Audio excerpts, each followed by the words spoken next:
L'Unione Europea si è data una strategia, denominata Strategia 2020, per raggiungere al 2020 una crescita economica che sia più inclusiva, più intelligente e più sostenibile sotto il profilo ambientale.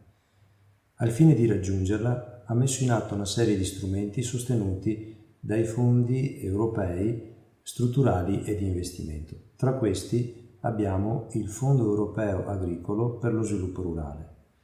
Il Fondo per lo Sviluppo Rurale sostiene la realizzazione dei cosiddetti programmi di sviluppo rurale. Ciascuno Stato membro definisce uno o più programmi di sviluppo rurale. Nel caso dell'Italia abbiamo un programma di sviluppo rurale nazionale e 21 programmi di sviluppo rurale regionali.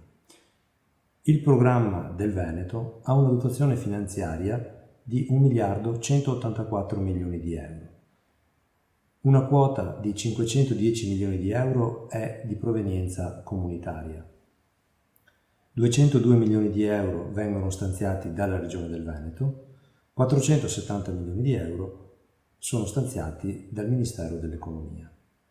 Queste risorse vengono utilizzate per perseguire degli obiettivi specifici affidati al programma. In termine tecnico vengono definite priorità. Sono 6 priorità. La prima riguarda il sostegno all'innovazione e al trasferimento di conoscenze. La seconda sostiene la redditività e la competitività delle aziende agricole e l'insediamento dei giovani agricoltori. La terza, l'aggregazione di filiera e la gestione del rischio. La quarta, la gestione sostenibile delle risorse naturali. La quinta, la gestione efficiente delle risorse naturali e dell'energia e l'adeguamento ai cambiamenti climatici. La sesta, l'inclusione sociale e lo sviluppo delle aree rurali. Queste priorità vengono perseguite attraverso modalità di sostegno dei progetti presentati dai potenziali beneficiari. Queste si chiamano misure.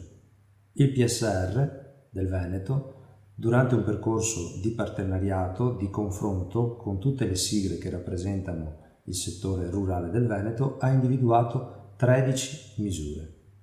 Le 13 misure verranno illustrate dai colleghi responsabili di ciascuna di esse.